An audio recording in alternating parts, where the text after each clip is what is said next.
بسم الله الرحمن الرحيم، والصلاة والسلام على سيدنا محمد خاتم الأنبياء والمرسلين. السلام عليكم، ازيكم يا حبايبي؟ عاملين ايه؟ النهارده ميعادنا مع فيديو جديد بس هيبقى مختلف شوية. النهارده لأول مرة على القناة ان شاء الله هنقدم فيديو مشتريات. انا يعني في ناس كتير بتسأل ايه الفايدة من فيديو المشتريات.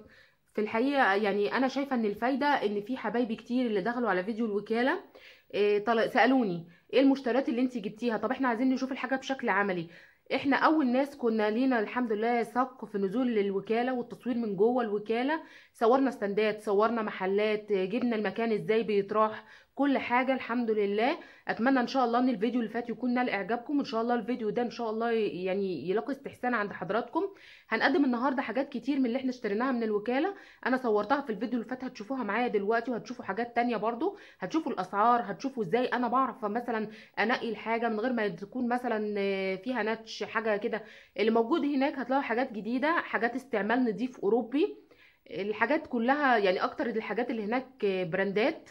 وان شاء الله الفيديو يعجبكم، وما تنسوش تفعلوا الجرس عشان يوصلكم كل جديد. اتفضلوا معايا يا جماعه شوفوا مشترياتنا.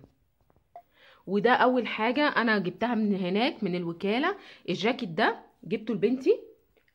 ده لقيته بصراحه وسط الاستندات، ده مش من جوه محل اهو. ده كان مكتوب على الستاند بتاعه 50 جنيه.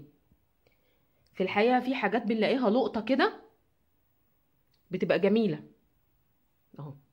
بصوا الجاكيت من جوه اهو، مفهوش اي نقد ولا اي حاجة، زي الفل. الجاكيت ده برضو لقيته على ستاند. ده لقيته في الستاند ب30 جنيه. هو كبير بصراحة شوية على بنتي مثلا او على ابني، بس انا لقيتها حاجة لقطة بصراحة فمرضتش اسيبه. عجبني جدا، يعني مش هنلاقي حاجه ب 30 جنيه. بصوا ما فيهوش اي نتش ولا اي خدش وجميل اهو. ده الستاند ابو 30 جنيه، متبطن من جوه بالفرو ده، ومن بره جينز. برضو لقيت حاجه زي كده، ده لقيته ب75. ما فيهوش اي حاجه غير الديفو واحد اهو. العلقه بس هي اللي مفكوكه، وبصراحه استخسرت ان انا اسيبه. يعني العلقه ملهاش اي لازمه ان انا اسيب الجاكيت عشانها. بصوا من ورا عامل ازاي الزعبوط بتاعه حلو جدا. ده برضو جبته لبنتي.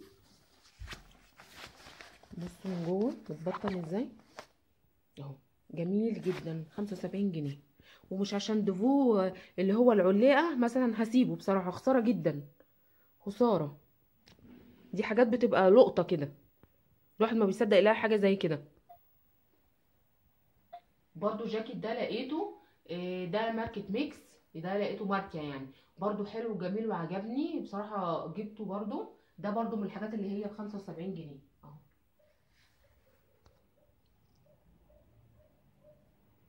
يا رب الماركة تبقى باينة قدامكم عشان بس الفلاش. في الحقيقة انا الحاجات دي ما جاتش في مرة واحدة، انا من اول الشتاء وانا بنزل كل ما بلاقي حاجة لقطة بجيبها. بصوا حبايبي، ولقيت ده برضو. ده اخدته ب20 جنيه.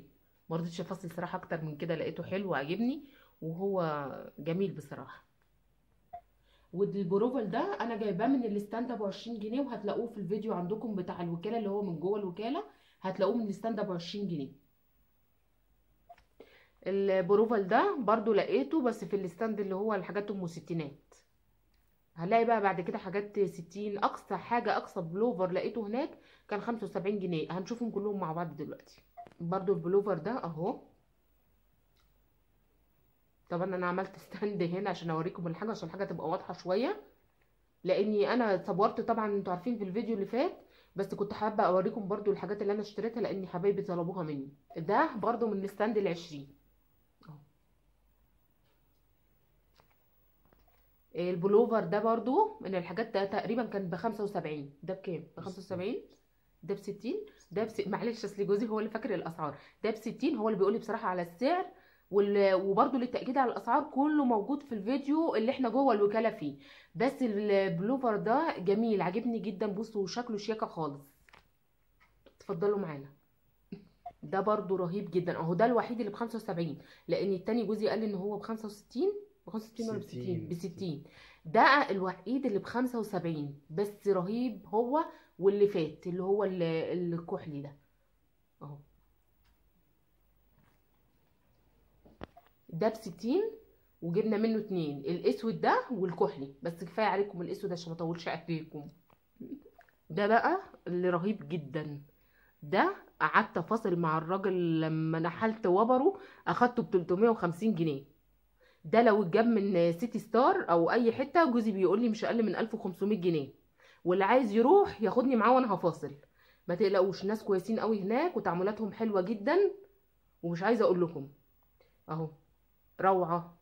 انا يا جماعه الحاجات دي ما جبتهاش في نزله واحده، انا من اول الشتاء ببدا انزل الحاجه اللي تعجبني بجيبها اهو. بصوا وده نتيجه من اول الشتاء لحد الشهر اللي فات مثلا، او لحد ما نزلت لكم فيديو من جوه الوكاله. في نهايه الفيديو اتمنى فيديو المشتريات يكون عجبكم، وده يعتبر جزء يعني جزء اول وتاني من مشترياتي، فيه كام حاجه كده لسه ما صورناهاش، بس انا حبيت اوريكم الحاجه بتاعت جوزي واولادي. والحمد لله احنا يعني عملنا الفيديو ده بناء على طلب ناس كتير قوي كانوا عايزين يشوفوا حاجات من اللي احنا اشتريناها من الوكاله. وان شاء الله ان شاء الله في حاجات كتير قوي من اللي انا عرضتها هتلاقوها موجوده في الفيديو اللي احنا عاملينه من جوه الوكاله نفسها.